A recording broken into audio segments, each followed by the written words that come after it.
Hi, I'm Scott at ediblemusic.com. When it comes to getting started working with channel strip plugins, there are, I think, two approaches where they would come in the most useful. The first is if you're just getting started mixing and you might feel a little bit overwhelmed by all of the choices that you have in your cupboard of processing and effects. Well, using a channel strip narrows things down for you so you don't have to take your focus away from the music, and you can just use the channel strip in order to make the changes that you might need and achieve the sound that you want, because channel strips tend to include all of the core techniques and tools that you would want to use in order to process a sound, as I'll show you in a bit. The second is if you've been mixing for a while and you're feeling pretty comfortable, but your mixes just seem to sound flat. They don't seem to have a lot of dimension, and you want to add some color to them or some life to them, but you're not sure exactly how to do that. You can acknowledge those terms, but it feels very vague about how to actually accomplish that.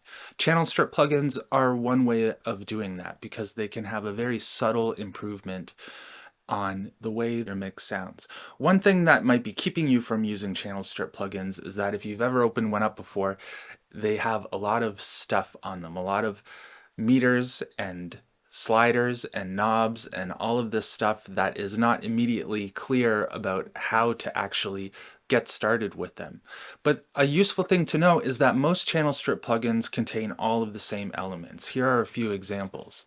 Each of these plugins includes an input stage where you can set the input level, the preamp gain.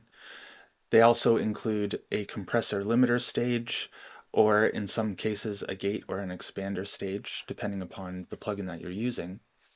Then they'll include an EQ portion so you can make tonal adjustments. And then finally they'll include an output stage in case you need to adjust the level heading out of the plugin. But level, dynamics, compression, tone, EQ, those are the three main things that you'll be working on when you're mixing a song. So having all of those things together in the same window is really useful for you to be able to work perhaps a little bit more efficiently, a little bit more quickly, and maybe a little bit more creatively as well. While channel strip plugins can seem a little overwhelming at first, they can help you to figure out how to mix with a little bit more of a holistic approach between the elements of level and tone and dynamics by having them all centered there. So if you sometimes find yourself getting frustrated by just using an EQ and not being able to achieve the sound that you want, or using a string of plugins and not being able to achieve the sound that you want, you can examine and explore how level and EQ and compression actually have more of an iterative effect that help you one step at a time in order to achieve the sound that you're looking for. But how do you choose between the different channel strip plugins that you might have? Well, the first suggestion I have is to choose the one that you have got already. You might have several. I'm just using these three as an example here, but I'll show you one way to figure out which choice to make depending upon how the program element sounds, what kind of a song it might be, and to choose the channel strip so that it helps out the song as best as possible. These changes, you'll notice, will be really subtle, but they're very useful, and I'll talk a little bit more about that too. I've set these three examples up here: the API Vision channel strip, an Avalon, and an SSL channel. And I'm just going to scroll between them and see how they sound. Let me know which one you think works best. This is the API.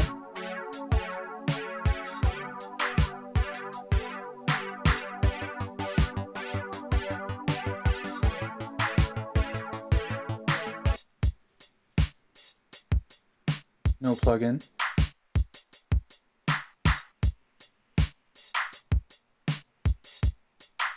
What I'm listening for is how the top end and the low end changes, if at all. Sometimes it doesn't very much, sometimes it's a very noticeable effect.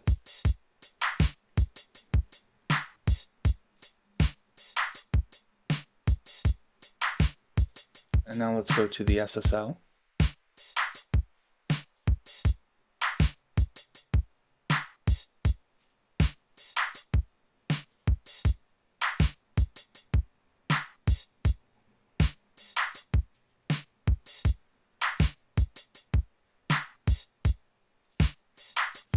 I liked the API on that one.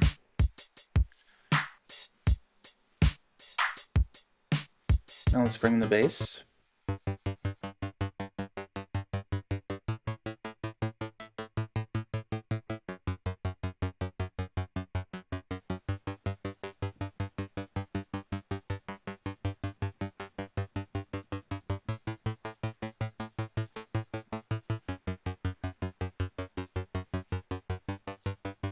I like the Avalon on that one.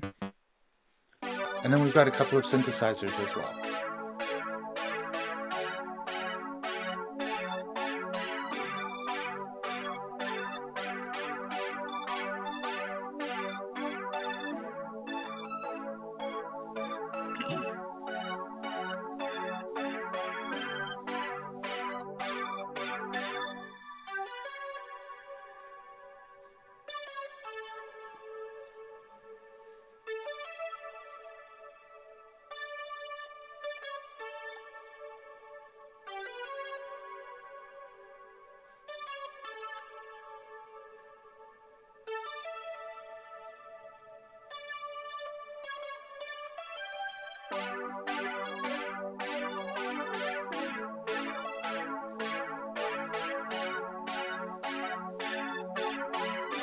Now, I liked the SSL on the synthesizers, the Avalon on the bass, and the API on the drums. So I'm going to apply those there, and then I'll take them in and out and see if you can have a sense of how the sound of the song changes just a little bit as I bring them in and out.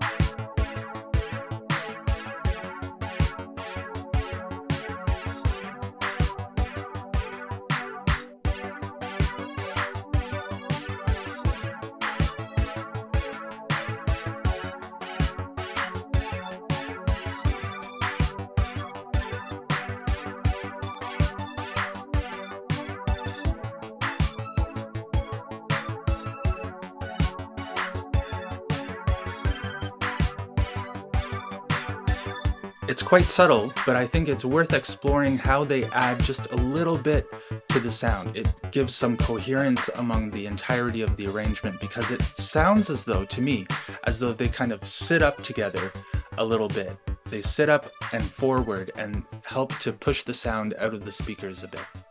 Try it out.